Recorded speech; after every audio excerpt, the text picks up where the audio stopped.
Estamos en Del Fin del Mundo de TV Bio Bio con Marco Antonio Laparra y esta es la tremenda invitada que tenemos, Vinca Jackson.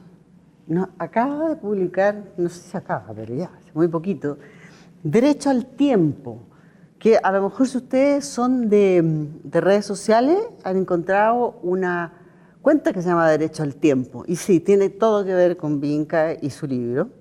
Y seguro que también se acuerdan de este inolvidable libro, Agua Fresca en los Espejos. Esta es otra edición, yo tengo otra. Bueno, ahora estamos con Derecho al Tiempo y estamos con Vinca para que ella nos explique de qué va y por qué este Derecho al Tiempo. Espérenos, volvemos enseguida.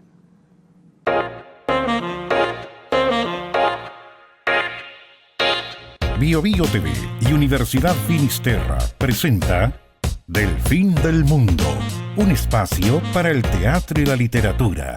Conducen Ana Josefa Silva y Marco Antonio de la Parra. Bien, lo prometido. Vinca, muchas gracias por estar acá. Vinca está un tiempo en Estados Unidos, un tiempo en Chile, así que hay que aprovecharla. Sí.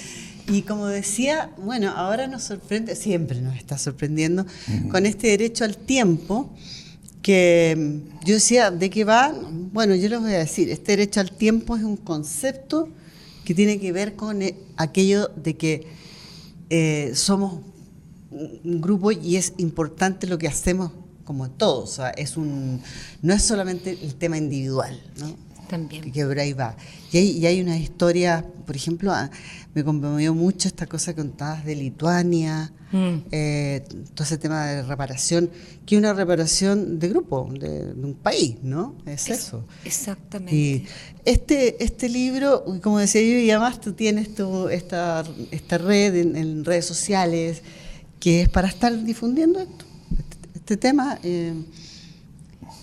Así que cuéntanos cómo partió este derecho al tiempo. Esta ética del cuidado. De la ética del cuidado, que siempre ha estado en tu preocupación. Sí, este libro parte con su nacimiento sin saber que estaban naciendo, en realidad. Parte con la tramitación de la ley de imprescriptibilidad del abuso sexual infantil en Chile, un proceso que llevó hartos años en el trámite legislativo, casi una década, pero hay una bambalina previa a cada ley que es reunirse, pedir que por favor se considere estudios que se hacen para ver la factibilidad, etcétera. Entonces, para mí, en mi vida, es como desde el 2008 hasta el 2019, son casi 12 años dedicados a este tema. Y claro, desde este darse cuenta, para mí la primera vez que escuché el término prescripción, yo no soy abogado, no sabe, claro, las cosas prescriben, pero como aplicado a la ley, fue el año 2001 que yo consulté a un abogado, si bien, bueno, y Ana Josefa lo mencionó, y Marco Antonio está muy ligado al nacimiento del agua fresca en los espejos, si bien el padre mío había muerto cuando yo tenía 18, él se suicida, quedaban otras personas que fueron parte del abuso vivas. Entonces, yo en 2001 consulté con un abogado y es la primera vez que yo creo que escucho esa frase en full resonancia. ¿Qué pasaría si yo necesitara denunciar Un abuso. Claro, abuso impropio, súper suave, como no tenía ganas de conversar ni nada.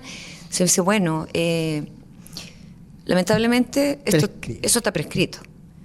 ¿Y cómo prescrito?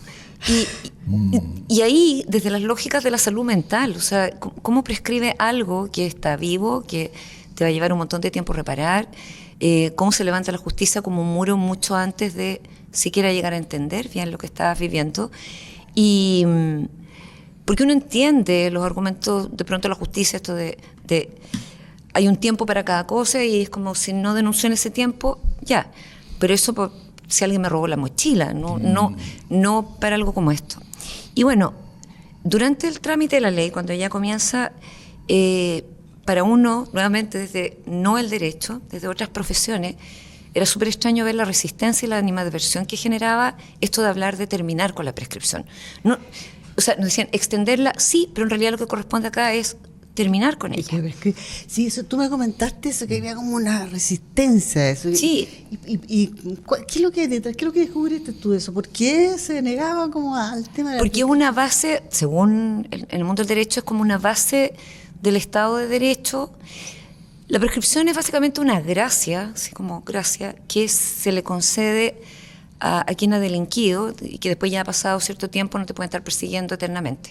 Pues digo, yo lo entiendo en el robo de, no sé, una mochila u otro tipo de crímenes, pero no sé, hay una serie de crímenes que deberían no prescribir, porque además la ciencia ha ido avanzando en sus formas de descubrir, por ejemplo, el ADN, etcétera. Y además, porque tú piensas, el cuidado en la humanidad, si no, no habríamos llegado a ser miles de millones, es anterior incluso a la justicia. Y cómo la justicia y sus leyes no van a poder estar al servicio de lo humano. Pero como este concepto de la paz social era como un dogma, en vez de decir que se acaba la prescripción, era como, ¿cómo lo decimos?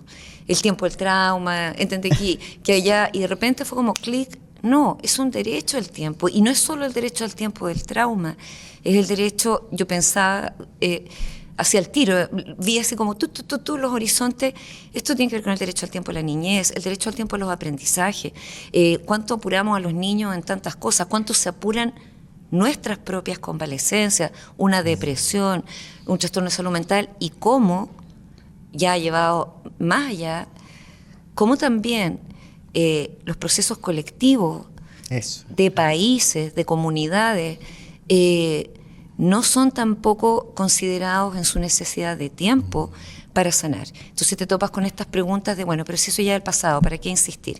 Que es la misma pregunta que los sobrevivientes de abuso enfrentamos cuando contamos las cosas ya de adultos. Ya, pero bueno, ¿para qué ahora?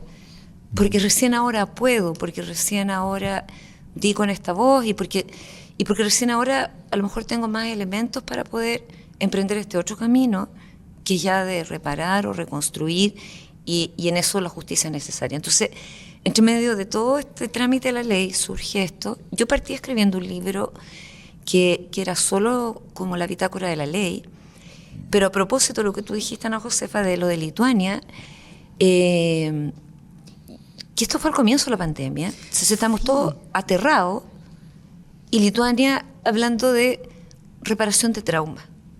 Y es bien feroz, yo leí lo que tú contabas, lo que vivieron ellos una vez que se libraron de la Unión Soviética, todo lo que vivieron, y yo pensaba, efectivamente, sí, qué terrible que un pueblo entero, es todo un pueblo entero, ha vivido esos horrores que ahí describe, y no hace millones de años, no, ahora, hace muy poco, y decían, no, esto hay que, como dices tú, enfrentarlo. Y esto del derecho, el tema del tiempo, a mí me ha ido llamando la atención escuchándote a ti. De repente le pregunto a Marco Antonio como psiquiatra, le pregunto, claro, y son el trauma, como bien tú lo describes, es una herida lenta de sanar. Y les voy a contar una anécdota que me acordé. Matías Lira, cuando filmó la película sobre Caradima, yo lo entrevisté. Y me contó que le había costado encontrar algunos lugares, set, qué sé yo. Y en un momento que estaba filmando y hay una persona, y se le acerca, que es una persona de ahí como de 30 años, y ve una escena y le dice, parece que a mí me abusaron, le dice. Parece que. Entonces, él como que se había metido mucho en eso. Y lo que pasa, y ahí me contaron y me decía, lo que pasa es que cuando esa cosa tan dolorosa, la persona para poder vivir como que encapsula y lo tira así como al olvido, pero está ahí. Sí. Ese es el tiempo que tú hablas. Ese es el tiempo, y es más, hay una investigación del año, creo que 2019-2020, que no me resultó contactar a las autoras, pero persistiré, en la Universidad de Haifa, de que no solo está este tiempo diferente, no solo está lo difícil que para niños, niñas, imagínate infantes chiquititos, e incluso adolescentes, de quienes se espera, pero bueno, si ellos ya saben, se dice muchas veces, lo que no necesariamente, otra cosa. Y bueno, el procesamiento de todo esto, a ver, el solo fenómeno de estupor frente al abuso ya hace difíciles las cosas. Pero lo que decían estas investigadoras de la Universidad de Haifa es que no es solo todo lo que ya sabemos de abuso, sino que se produce una suerte de disolución, o de como desmembramiento del propio sentido del tiempo per se, o sea, ya más allá de la memoria, la fragmentación, lo difícil que es como reconstruir todo esto, y lo que te decía Marco Antonio, que de alguna manera para poder seguir sobreviviendo, y particularmente en casos de abuso prolongado, hay que estar como constantemente saltando mundos. O sea, no estoy, sí estoy. O sea, estoy en el colegio, los niños, estoy aquí, pero aquí no estoy. Y lo que ellas decían es que es súper heavy eso, porque de alguna manera los seres humanos somos los únicos mamíferos que tenemos sentido del tiempo. Nos construimos también desde esta trinidad pasado, presente, futuro. Hacemos biografías, escribimos diarios de vida, hacemos películas sobre las cosas que hemos vivido, escribimos libros. Entonces, que muchos sobrevivientes, no solo está este tema de la memoria fragmentada, sino que una sensación de tiempo entre desvanecido, desaparecido, de no sé en qué se me fue la vida, no sé, y dónde estaba yo mientras todo esto pasaba. Y luego es como este reclamo que seguramente tú lo has escuchado también, o sea, lo vemos en películas y tú lo has escuchado a lo mejor en la terapia, de siento que se me ha ido la vida en esto, de como la infancia al fragor del abuso, luego años intentando dilucidar, verbalizar, encontrar dónde, y luego, porque no es como que tú fuiste, tuviste un E15, te pusiste yeso y después quedaste, igual te tienes que cuidar porque te puede hacer otro E15. Claro. Es un proceso que seguramente puede tomar muchos años, como un proceso continuo la reparación. Y una vez que algo ha pasado, que hay una herida, o un ejemplo que a lo mejor puede parecer muy simple, pero en verdad sirve como la diabetes. ¿Ya? Una vez que te dicen hay diabetes, te tienes que cuidar. Entonces tú sabes que te tienes que cuidar. Entonces es un proceso que igual dura mucho tiempo. Entonces, desde el lado de los sobrevivientes y las víctimas es ¿cuánto tiempo se gasta esto además? O sea, fuera de todo entonces es bien interesante lo que pasa con el propio tiempo en sí, en el tema del abuso y del trauma, y de esta pregunta de que para uno es como tan extraña, se trate de una persona o se trate de un colectivo. No, pero si esto ya es el pasado, avancemos. Y es una tentación, claro que sí, porque el presente de repente es súper exigente, o promisorio, o depresivo a veces también. Entonces tú dices, bueno, este es el tiempo que tengo, esta es la única vida que tengo, este es el único presente. Pero no puedo arrastrar cicatrices abiertas o supurando, o fracturas a medio componer los huesitos. No tienes cómo caminar. No tienes presente. Exactamente, se afecta el presente Claro. y cualquier posibilidad futuro. Entonces es un hilo que los une a los tres. Y bueno, desde ahí, y desde esto de Lituania, más bien como la pregunta de si logramos, y además como relevando eso como país, uno ve muchas sombras y fealdades que ocurren en Chile, pero también hay que ver las cosas increíbles que hacemos. La ley de imprescriptibilidad fue un logro colectivo, realmente. Exacto. De todos, o sea... Tú lo has destacado mucho, eso es muy Sí, importante. sí. Porque es como dices tú, no todo es tan fatal, digamos, aquí hubo un interés de todo el mundo, o sea, de mucha gente. No fue de ni un partido en particular político, no fue de ni una fundación en particular, fueron ciudadanos, sobrevivientes, familias, los medios, al final un parlamento que vota unánimemente en ambas salas, Eso es increíble. O sea, que es como ya eso tenía un signo súper reparador, donde tú sientes, ok,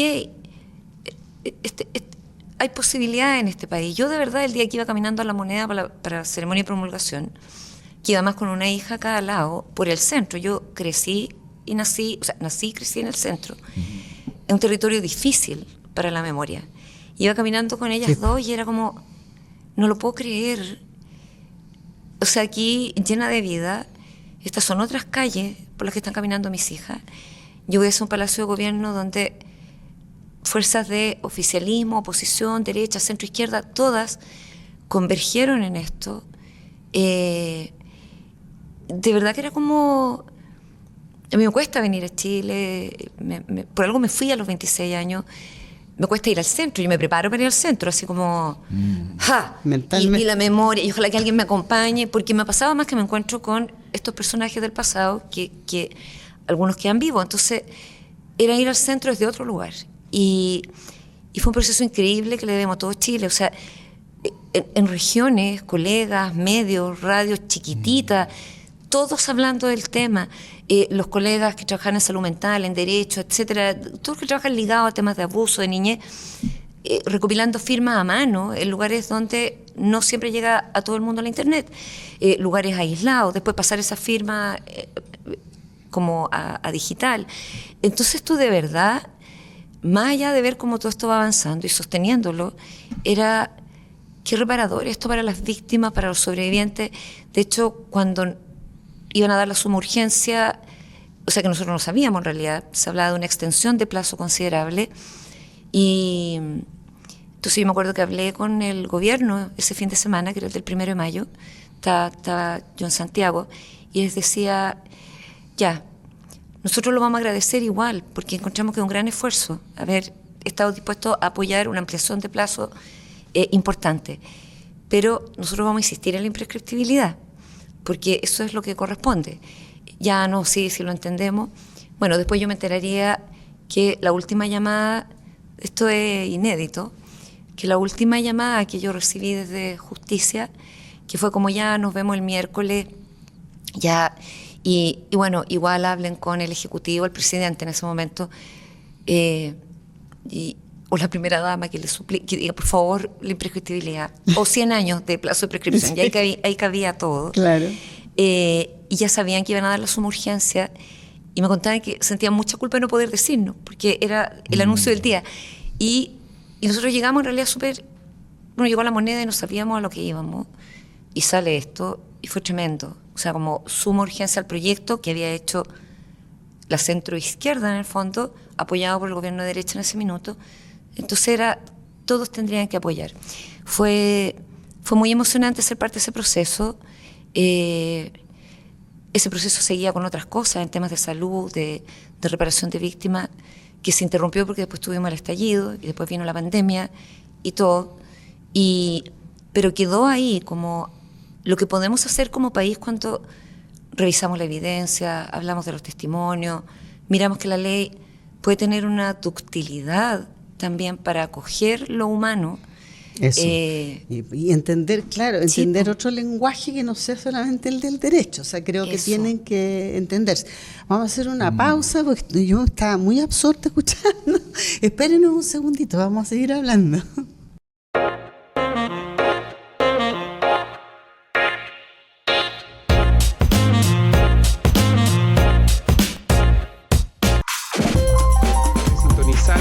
Televisión digital en el 26.1 de libre recepción.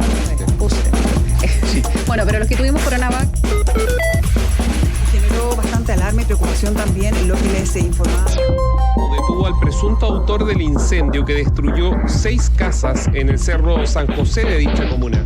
La central de biobiochile.cl tenemos Iquique y otras 20 comunas retroceden en Facebook Radio Bio Bio. También nos puede ver y escuchar a través de nuestro sitio web biobiochile.cl.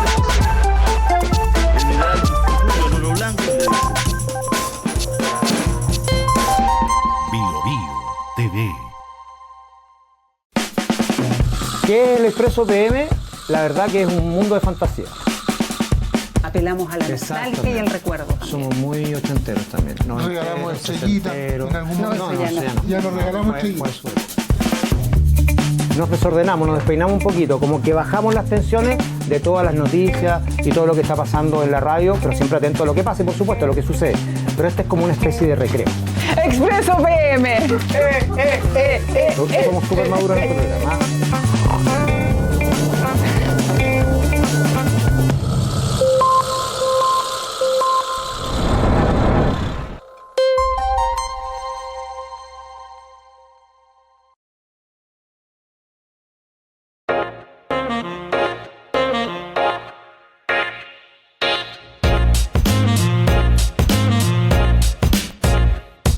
Bien, estábamos con Vinca Jackson, estábamos como escuchando los embobados. Nos estaba hablando de ese maravilloso momento en que todos nos pusimos de acuerdo, porque me intuyo. Sí, totalmente. Para aquello que se llama como ASI, que es abuso sexual imprescriptible. Que, como decías tú, a los abogados la cosa imprescriptible como que no costó. Les costaba.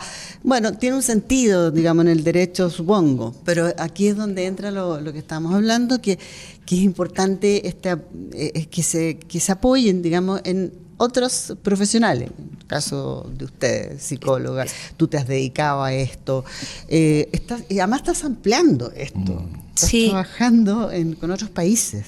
Sí, en el tema de los plazos de prescripción, que es súper importante para poder que realmente se salte esa deuda de justicia y reparación, con miles de sobrevivientes de abuso sexual infantil, de iglesia, de instituciones del Estado, de instituciones educativas. O sea, hay un océano de abuso sexual infantil perpetrado en instituciones y bueno, el abuso sexual infantil mayoritariamente intrafamiliar. Y no solo los plazos de prescripción, sino algún día encontrar la fórmula en países garantistas como el nuestro, porque otros países que tienen otro sistema legal han podido tener la flexibilidad de, por ejemplo, ventanas de justicia, donde poder revisar los casos ya prescritos. Nosotros no. Entonces no hay retroactividad. Se nos dijo que si se reformaba la Constitución alguna vez, pero nunca apareció el tema siquiera. Entonces, la justicia es importante para la reparación, es un componente esencial, y no quiero decir con esto que sin justicia, esa justicia de poder ir y hacer un juicio y todo, sea completamente imposible la reparación. Pero claro que queda una sensación de impunidad que en sí es otra herida más.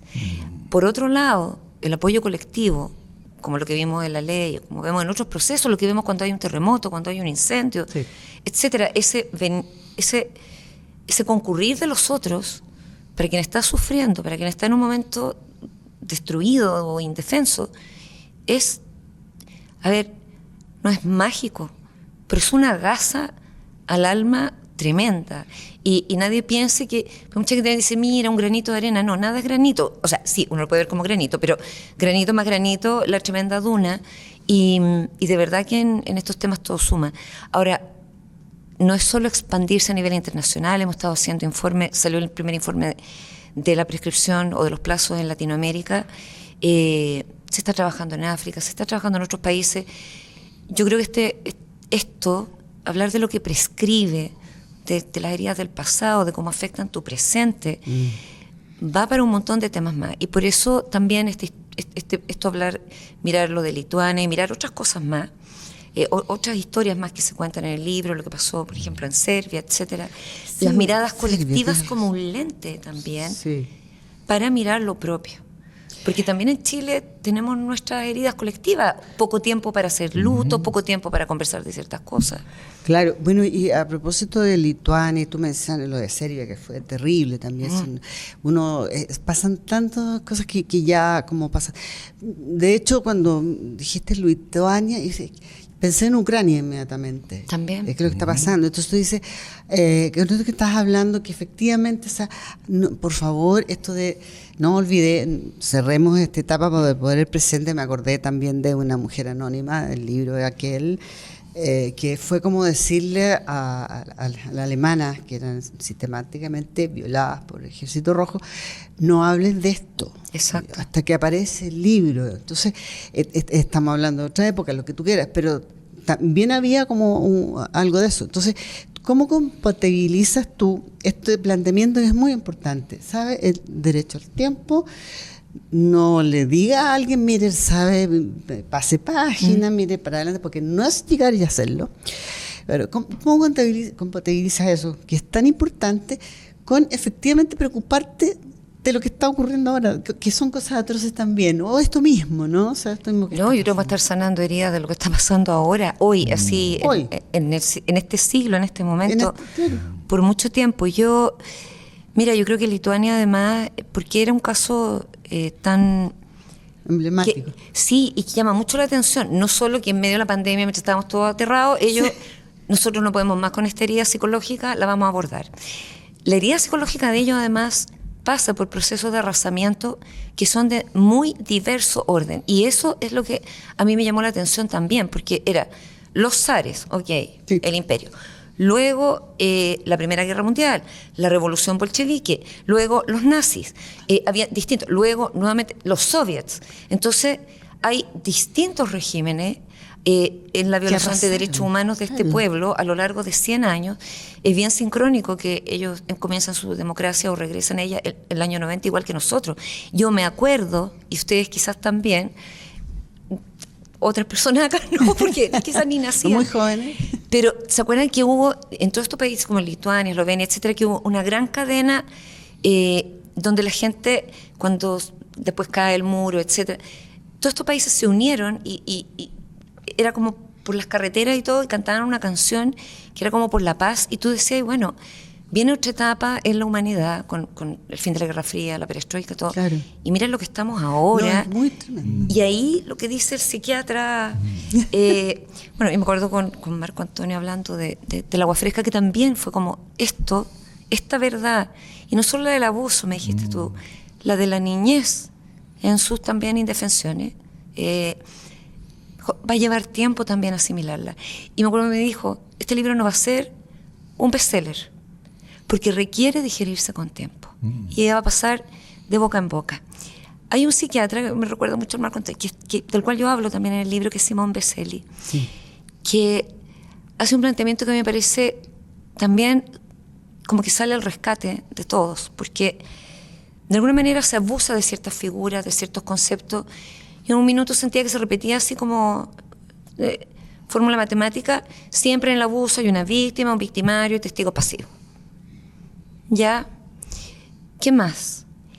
Y Vesely, frente a todo este tema del trauma histórico, de la herida colectiva, de la herida más que atraviesa distintos grupos de la sociedad, porque son 100 años de distintos procesos tremendamente complejos, o sea,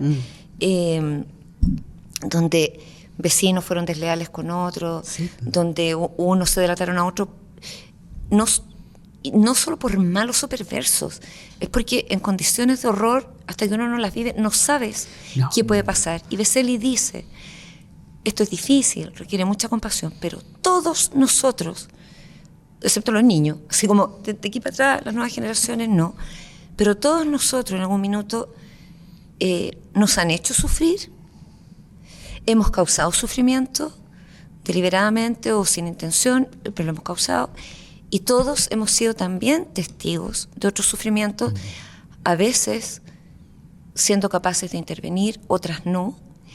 Entonces, antes de como lanzar la primera piedra, o muchas piedras, varias, es como un saco de piedra, mirémonos desde ahí también y hagámonos ciertas preguntas como que no tienen que ver como con una suerte de blanqueamiento ni exoneración de violaciones a los derechos humanos, crímenes humanitarios o el propio abuso, pero que es qué historia detrás trae cada quien, qué historia trae incluso el cuerpo de un país, de un territorio, y también frente a esa historia, qué respuestas humanizantes, no deshumanizadoras, no regresivas en barbarismo, bestialidad, crueldad, etcétera, podemos desplegar. ¿Qué respuestas no violentas? Lo que es muy difícil, porque de verdad, frente a las violencias que estamos viviendo, de todo tipo, yo reclamo casi todos los días en la casa, digo, pucha, que la hacen difícil así, porque es como, a mí, yo lo he repetido,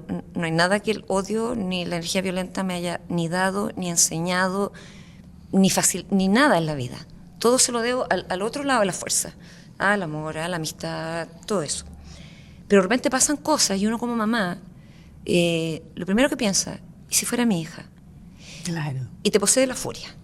Y está ahí al borde casi de la sáquenle la mugre. Y es como, no, porque no sé, una vez que esa como vibración se libera, ¿hasta dónde llega? Cuando lanzáis esa onda en el agua, ¿hasta dónde? Y hasta dónde puede llegar de vuelta. Entonces ya, afirmémonos acá, pero eso no quiere decir ser ni naïve, ni pelotudo, perdón el término, ni arrasable o abusable. O sea, sin ánimo de sonar de verdad hippie, yo lo veo como una fuerza de resistencia también. O sea, cuando todo va para un lado, el como quedarse aquí, ya, esto no es también una fuerza. Seguirse preguntando por la historia de los pueblos. Sí. No querer ver enemigos por doquier. Ok, si alguien se configura como tal y como hay que tener el terror y salir corriendo, ya. Pero no antes de... Ahora que están pasando cosas en noticias de educación, de educación sexual, al tiro el sojuzgamiento para un lado, para el otro, si hay papás o mamás angustiadas con ciertos fenómenos, con el mismo abuso, y la posibilidad del abuso en los colegios o de vulneraciones a los niños, exagerados, sobreprotectores, saboteadores del gobierno de turno, el que sea, retrógrados, obsolescentes, etcétera. Y la pregunta es, ¿de dónde viene esa voz de angustia? Primero. Y puedo no estar de acuerdo, o sí, o parcialmente de acuerdo. Claro. Pero si partes cancelando el diálogo antes de que siquiera se enuncie la primera sílaba, y es para eso servía el derecho al tiempo durante la ley, porque ahí no se cancelaba el diálogo. Si tú decías la imprescriptibilidad, listo, ahí está ahí. No quería nada. En cambio, con esto podía llegar un poquito más lejos. Hay una serie de pacientes que me ha tocado que te leen y te siguen, ¿no? Por sus historias como sobrevivientes y que agradecen de tu trabajo, porque hay otras autoras, digamos, autores que tocan el tema del abuso, pero agradecen de tu trabajo en particular que tú les otorgarías lenguaje para poder hablar del abuso sin el dolor del trauma. Cómo poder hablar de eso, cómo poder darle nombre, cómo poder traspasar imágenes, cómo poder compartir esto y no caer violentamente, digamos, aplastados por la experiencia traumática, al fin, o sea, como volviendo a ser traumatizados. Y agradecen tus libros, digamos. Yo creo que esto sí, te siguen, digamos, por eso que se alivian en el poder hablar. A mí me pasó esto y gracias a la Vinca puedo conversar de este tema. Puedo decirlo, verbalizarlo, que es una de las cosas que tú dices acá, una de las partes, cómo verbalizas eso, que es muy complicado, ¿no? O sea, por eso te conté esta anécdota de esta persona que le aparece y le dice, aparece, porque vio esto y lo tenía así encapsuladito. Faltan palabras, yo creo que... Yo de verdad comprobé en Google cuando una vez alguien dijo, son 6.000 millones de palabras. Ya. ¿Cuántas palabras? En todos los idiomas, 6.000 millones. Y en realidad, abuso sexual infantil no debería existir. Pero yo creo que, bueno, en la terapia la palabra es nuestro puente entre lo de adentro y lo de afuera, como poder contar lo que nos pasa. Pero gracias por lo que me cuenta Marco Antonio, pero el mérito también ahí viene de mucho antes.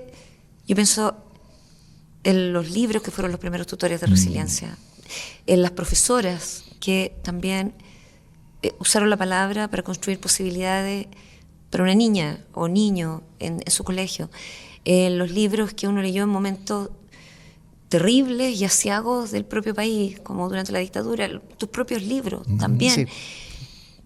Que te daban un aire, una salida. Yo leí poesía de chica, mucha, porque tuve la suerte que había un par de libros, un par de antologías. Tampoco es que había tantos libros en la casa, pero las antologías me las fui para adelante y para atrás, para adelante y para atrás. Y claro, buscando también cómo hacerlo. Hablábamos en el libro no solo del trauma de abuso, pero de esto de la develación modulada en campos de refugiados, de guerra, etcétera. Esto de contar de a poco la historia. Y yo creo que cuando la vas transmitiendo a la generación que sigue, también muchas víctimas del Holocausto, que me tocó también conocer más en Estados Unidos que acá, que cómo hacían la transmisión, cómo esperaban tiempo para darle derecho al tiempo también a las generaciones que seguían antes de contar ciertas cosas. Sabíamos lo que era el Holocausto, pero el detalle de qué es lo que vivió por ejemplo, una abuela, un abuelo, etcétera, era después. Y Y hay algo ahí con la voz y la palabra y el modo de hacerlo que se lo debemos a todo esto, y vamos sacando palabras y versos y figuras y metáforas de donde se pueda para significar esto, o el dolor que sea, porque yo creo que la verdad necesita ser verdad, pero necesita salir con 200 cuchillos y espadas de samurái a destrozar el mundo. O sea, se puede decirla cuando dura. O sea, es como el abuso sexual infantil. No necesito agregarle muchos adjetivos. No. O una violación infantil. ¿Qué más necesito decir? El horrible flagelo. O sea, con eso es como ¡pa! Y la palabra en verdad nos sana y nos salva. Y ¿cuántos niños cuentan historias de cómo los salvó una persona en distintas situaciones? O sea, por cómo le habló, las palabras que usó. Y cómo lo escuchó. Cómo lo escuchó. Y porque el modo de transmisión también es importante. No es solo las palabras, es el cómo. Eso es verdad. Muy bueno. Nosotros para mucho rato. Como pueden ver, no solamente Vinca, que es muy entretenida y es verdad, pero sus libros también lo son. Son libros que no tienen desperdicio y por eso este es el que tenemos ahora, Derecho al Tiempo, pero Agua Fresca en los Espejos, que lo menciona. El long seller. Es que es lo que se llama efectivamente un long seller. Prohibido en el tiempo, sosteniéndose cada año. Perdura. Lo que tú dices, en el fondo dice, mira, no, esto está resuelto. No está resuelto, hay que estar atento siempre. Hay que estar atento, sí. El autocuidado. El autocuidado. Exacto. Muchas gracias, Vinca. A ustedes, maestros, gracias muchas también, estar siempre. Y ustedes, muchas gracias por estar en Del Fin del Mundo. Estamos muy emocionados con esta entrevista. Nos vemos en una próxima oportunidad.